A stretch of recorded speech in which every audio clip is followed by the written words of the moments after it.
Unsolved Deceptions. Chapter 3. Audio. I stood there in complete shock. 7 more pieces? I had to do this 7 more times? Are you insane? I exclaimed out of pure shock. That one nightmare was enough to last me for a lifetime. There was absolutely no way I was going to do that a single more time, let alone 7 more times. Bierce just rolled her eyes, as if not wanting to face literal demons was me just being overdramatic. Oh yes, you can just kick back and relax while I magically teleport all of the shards here. Perhaps you'd like a glass of lemonade too? This is actually less portals than the last time, so quit complaining. She responded sarcastically. My face scowled. Oh yeah, how about you waltz into that portal and do it yourself? I snapped back. What room did she have to demand I keep going when she is safe in the ballroom with her barriers, while I'm the one running for my life? I could see the playful, sarcastic glint in her eyes start to slowly fade as her patience started to run thin. I can't get them myself, Evans, Was all she said. Can't or won't? I questioned with a raised eyebrow. That must have been the final straw, because she suddenly grabbed me by the collar of my shirt and pulled me close to her face harshly. Listen here, Evans. Do you want your wish granted? Or do you want Malak to have your soul? She asked. Her voice wasn't loud, it was almost a whisper, but her ice-cold tone was almost more intimidating than if she had just screamed at me. I did feel rather intimidated, but I wasn't going to cower. I was learning quickly that this was a game of who was the liar, so I knew that blindly going along with anyone out of fear would certainly be my doom. So as nervous as I was, I stood my ground. No, I want my wish granted. I responded carefully. Her sharp emerald stare softened, as so did her grip on my shirt collar, to which I pulled away. But I suppose I can give you a small little chance of actually surviving this next nightmare.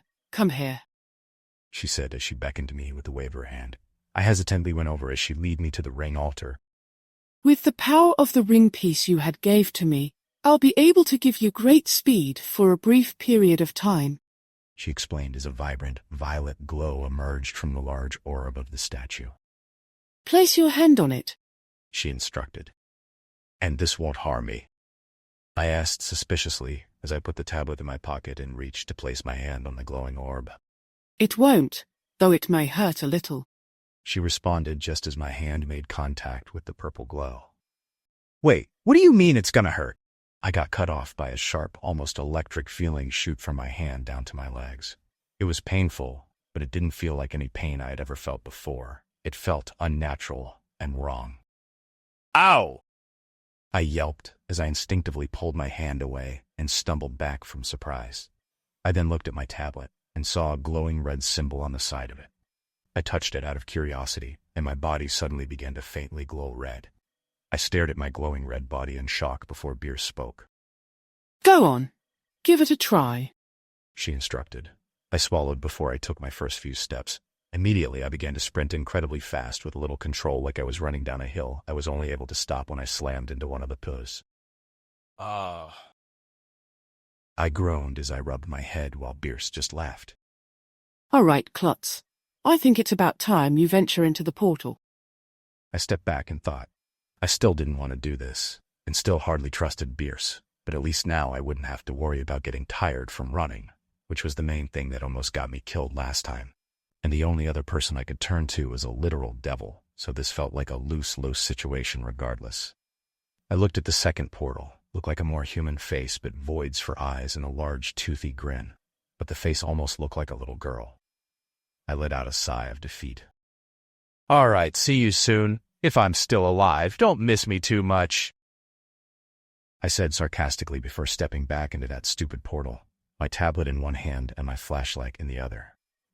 I found myself a large area that looked like the entranceway of a school, but it was very dark. Nighttime, and in the center stood an archway with a banner saying, Welcome. Hung. Though what caught my eye was that a glowing red webbing was strung across the archway as a makeshift barricade. Oh, it's one of Malak's silly little barriers. Says I don't learn my lesson but still uses his old tactics. What a joke. Simply use the speed boost and run to it. The force of the speed will break it, Bierce explained. I looked at the tablet and the symbol. Here we go. I pressed it and took off and immediately went super fast, crashing into the barrier and breaking right through it like it was nothing. The only thing that stopped me was crashing into a closed door. The speed was going to take some getting used to. That was when I spotted a piece of paper wedged in the doorknob. I picked it up already with a pretty good guess of what it was. I can tell now that these nightmares probably aren't going to be much better for me. At this rate, they're only going to get worse. If there is actually someone reading this, then I truly am sorry for you. A fate here can easily be far worse than death. There's only one enemy here, Agatha. She'll give you a warm welcome at first, but she's not friendly. But I hope you have enough common sense to already pick that up. Unlike the murder monkeys, she doesn't track you by scent, but rather by sound. She can hear every door you open and tracks you down like a twisted game of cat and mouse. She's very fast, so hopefully you're a fast runner. She can also teleport as well, to appear right in your path, so be wary of that. So limit your noise, be careful when you turn corners, and run fast. God, I don't even think it's Agatha's monstrous appearance that bothers me the most. I think it's more so that she was almost the same age. Memories betray me here. I need to keep going. I just need to survive a bit longer. D.H. I felt a prickle of nervousness and uncertainty run down my spine, possibly even fear. A little girl named Agatha with enhanced hearing and teleportation. My once seemingly useful speed boost felt like a very small advantage compared to her abilities. I think what got my nerves going the most was the cat and mouse aspect. With the murder monkeys, they tracked me down by scent, and in such a small hotel there was basically nowhere I went where the monkeys didn't know where I was. But this was a game of stealth, trying to make as little sound as possible while the girl works in the shadows. That unpredictability and uncertainty shook me to my core. And the person mentioning in the note that things were only going to get worse made it really hard to see any light at the end of this tunnel. A part of the note that stuck to mind in particular, though, the mention of this girl being almost the same age, and something about memories. A twinge of pity pricked my stomach at those words. While this person remained rather mysterious, I couldn't help but picture an unfortunate parent dealing with the loss of their daughter, and be tormented by the memory of their loss through the demon they had to face until they ultimately met their fate, just trying to grant their wish like I was. And I knew the pain that came from losing someone well. Part of me wondered if maybe their wish was to bring back their daughter. It seemed likely. I shook those thoughts away. Now wasn't a time to throw a pity party for this mystery person. I needed to focus on making it out of here alive, with the ring piece. So I slowly and as quietly as I could opened the door. I was met with a large, dark auditorium, a line of little chairs on either side of me, a wooden floor, and in the center, lit up but an ominous dim spotlight puddled onto the floor, was a stage. Curtains red as blood. On top of them was a banner that said, "Welcome students." The front of the stage hung a poster with a doodle of a little girl, short hair, a dress and stars drawn around her. But more disturbingly so was her empty eyes that lacked any pupils or irises, and an unnaturally wide smile. While that could have been written off of just amateur drawing skills, it was accompanied with arms that were unnaturally long, hands reaching her feet. "What the?" I muttered quietly to myself. My thoughts were then interrupted by a cheery but distorted tune that played for only a few seconds. I had little time to process it before I heard the giggle of a little girl. "Who's there?" I called out. I tried to keep my tone controlled, but my hint of fear slipped through the cracks with a slight crack in my voice. Suddenly, a puff of smoke erupted from the center of the stage like a twisted magic trick that made me jump. As the smoke parted, there stood a little girl. But dear God, the sight was horrifying. She bared a striking resemblance to the drawing behind her, including all of its unnatural details. Short, messy black hair, pale skin, her eyes were pure black voids. Her mouth had black gashes across her cheeks that pulled her mouth into an unnatural smile. She wore a wrinkled white old-school shirt with a black overall skirt torn up at the bottom that reached her knees. Her feet looked rotted, and a bandage wrapped around her right leg to cover God knows what. But by far the most disturbing part about her was her hands. Her arms were almost stick-thin and very long, reaching her knees, but her hands were by far the most messed up. There was black rot that spread up to half of her arms, where fingers were like sticks, with very long nails that were razor-sharp, a horrifying sight. The girl, who was obvious Agatha, laughed with giddy excitement that sounded like a normal, happy little girl, if it worked for this horrific context. "It's so exciting to meet you, to finally have a new friend," she exclaimed excitedly, even bouncing up and down a little, while I stood there frozen still taking in her monstrous appearance. But she paid no mind to my reaction. She either had no self-awareness or was used to that look of fear. I'm really happy because after our last student, I didn't think I'd find a new friend for a while. And it's been super boring here. She explained excitedly, but with a slight pout on those last few words. You'll stay here forever and ever and ever. And you'll never leave. Right, and you'll be nothing like that mean man? I felt my blood run cold. While her tone did have the childlike innocence, it was laced with something almost possessive and psychotic. I didn't reply. No need to be shy. It'll be so much fun. She laughed one more time before she suddenly disappeared. It was soon followed by the dim spotlight going out and the ring of a school bell. Well, that's your cue. Get to it. Bierce ordered casually. I looked at my tablet. 283 shards. Great, here we go again. I approached the open door, beside the stage and peered into the dark hall. Red lockers and papers scattered onto the floor, and the floating purple soul shards trailing down into the darkness of the hall. Time to get this nightmare show on the road. I took a deep breath, turned on my flashlight, and immediately began running. No more nervous, hesitant walking like how I started the first time. There was no room for hesitation anymore. As I sprinted and collected the shards, I soon heard the little girl's voice in the distance. Ready or not, here I come. She giggled ominously. Those words gave me a chill. This was all a twisted game of hide-and-seek to her. Part of me had the urge to put the speed boost to use right now, but the speed boost was limited, so I knew I would have to use it sparingly. For a while I would keep hearing her twisted little giggles and taunts, but for a while I didn't see her. But the moment I opened a door, all hell broke loose. I heard that. She exclaimed as I soon heard the sound of her fast bare feet on the tiled floor fast approaching. A fresh rush of fear and adrenaline hit me as I finally activated my speed boost and took off. The unnatural accelerated speed still took some getting used to, but in the heat of the moment I was getting the hang of it. Just then, I spotted a shard that wasn't like the others. It was larger, and more noticeably, it was red rather than violet. Thinking quick, I touched it and it absorbed into my soul like all the others. A feeling I could barely even notice now. But instead of reducing the number on my tablet, a red dot appeared in the distance, but it wasn't still. It was moving fast. It was Agatha. The red shard was acting as a tracker, and hell was it useful too. Idafer is fast approaching. Keep running. Bierce said. Yeah, no shit, I responded as I quickened my pace despite the speed boost wearing off. Now, isn't it rude to use such foul language in front of a little girl? Bierce teased. Just shut it! Now's not the time! I hissed in annoyance. Her attitude could wait for the ballroom. I then passed a classroom with a flickering old-school projector. I was quick to run past it, but I heard Bierce speak up again. Ah, her unmarked grave. Bierce commented coldly. Just before I could run out of the classroom completely, I turned to look at what was on the projector. Old-school black-and-white footage of a hill where a single tree sat, and the ground had a pile of dirt like a dug-up hole, but no grave and no name stood. The unmarked grave she was talking about. Agatha's unmarked grave. I would be lying if I said I wasn't shocked. I didn't think Agatha was a dead girl. What happened to her? How did she end up stuck in this nightmare school like this, so messed up in the head? Then another thought struck me. Were all these monsters dead people? I honestly thought these were just mindless entities Malak had created out of nothing. Part of me didn't even think they were real beings, but just conquered-up weapons of nightmares. But were they all once mortal themselves? And was this the real them, or had Malak done something to them? The questions continued to swim in circles in my head as my legs started to tire.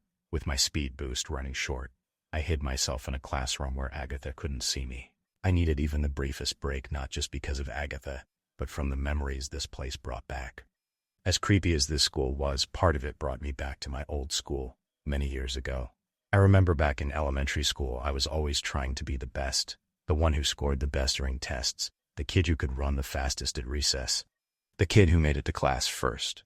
I was very much a perfectionist, trying to be the best at everything. But this didn't make me very well liked, as most of the other kids saw me as annoying and uptight.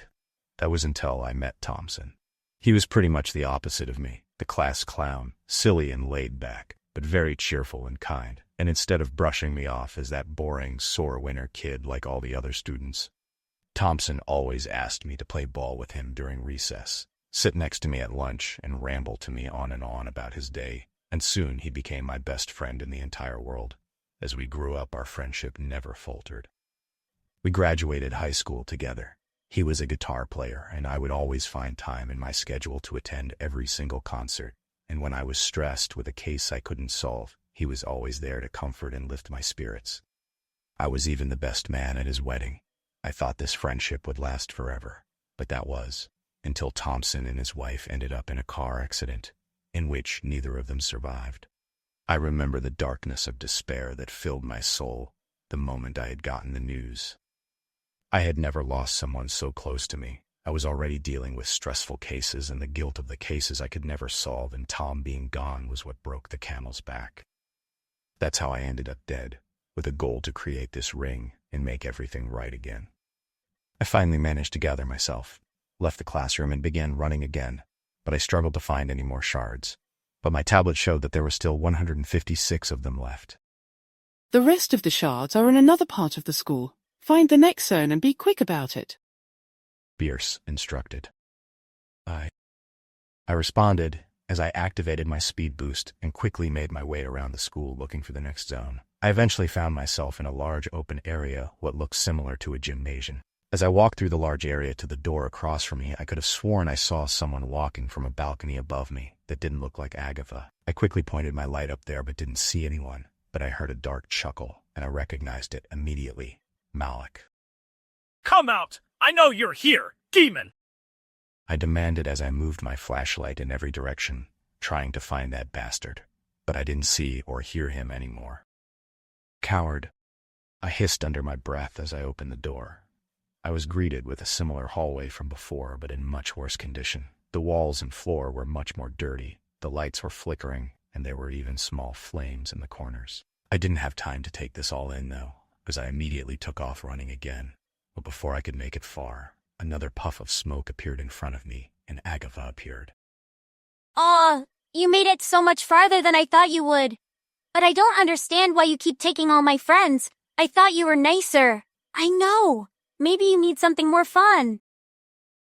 Her voice trailed off into almost sadistic laughter as she then disappeared again. Great things were only going to get harder from here. Awesome.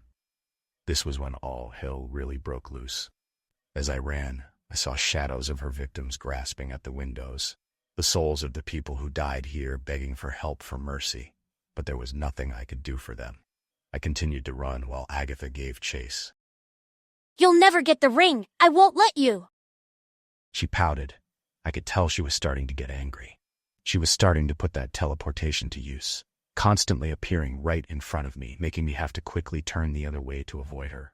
But then she appeared in my path, and this time managed to get pretty close, and raised her sharp black nails, attempting to scratch me right in the face. I barely managed to raise my arms over my face just in time, but she did manage to give me a pretty deep cut on my arm. I let out a yelp in pain, but somehow managed to get away before she could do worse. My entire arm was red, but I kept on running. That's the last of the shards. Now get out of here while you still can. Bierce ordered urgently. I made my way to the outside of the front entrance of the school to the ring altar. I grabbed the newly formed piece, quickly shoving it in my pocket. Now I just needed to get the hell out of here. Just as I was ready to find the exit, Agatha suddenly appeared, but her eyes and shirt were now red. I was so excited to see you. I thought you'd be better, but you're horrible. You don't care about me at all. You're all thieves. She fumed and pouted, tears even starting to go down her cheeks, as I clutched my bloody arm, which was starting to hurt like hell now that the adrenaline was wearing off. Daddy will tear you to shreds when he gets here. You bully! She practically screamed, which made me stumble back. Daddy? I muttered, confused. Suddenly I heard Malak's voice. Your time is up, mortal. Surrender now, and I'll promise your death won't be too painful. He said so casually, as if he were talking about the weather and not murder. I had heard Malak's voice before, but this was the first time seeing him in person, and he was certainly a demon. Red skin, bold, with two sharp black horns. Pure black eyes and pointed ears, and a wide, jagged black mouth. He wore a black suit and red tie that made him look like some sort of demonic businessman. His hands black, with sharp nails, and only 3 fingers. In your dreams. I spat, then Malak just laughed. All right then, hard way it is. He said before his form shifted to a floating being with a black cloak and glowing yellow eyes. I immediately turned and took off running with both Malak and Agatha giving chase. I scurried throughout the maze of this school, desperately trying to find that portal out of here, but eventually managed to find it. The last things I heard were Agatha's screams of rage before I passed through the portal. I collapsed onto the ballroom floor, out of breath, clutching my arm. Ah, you made it. A bit scuffed up but still alive and with the ring piece. It seems I have maybe underestimated you. Now come over here, before you bleed all over my floor. Bierce ordered.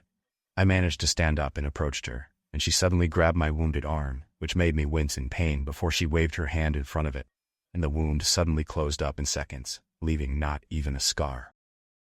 Whoa! Didn't know you could do that, I said, as I looked at my now perfectly fine arm. She then placed the piece in the altar, and I watched as it became one with the statue, just like last time. Could I really have a chance of winning this, after all? Don't get your hopes up too quickly, mortal. All the people before you had met their end sooner or later. What makes you think you're going to be any different? Malak taunted, through that eye again. I didn't recall Evans asking for your insight. Bierce responded as she rolled her eyes. Did I hurt your feelings because you know it's true? That your little friend will die just like all the rest of them? Besides, even if he somehow manages to make it as far as your little puppet did, I have upgraded since then, and I have a big plan just for him. He taunted darkly. A slight shiver appeared in my hands, but I quickly clutched them. Oh, I'm shaking in my boots. I responded dryly and sarcastically. Part of me wondered on what that big plan could possibly be, and if I would even live to face it. Do not get cocky, foolish mortal. Your death roams those portals, and your time will be up sooner or later. Malak taunted, but Bierce just rolled her eyes, as if this was just a normal Tuesday to her, which it probably was. I had enough of their bickering, though. There were still 6 pieces left. The show must go on.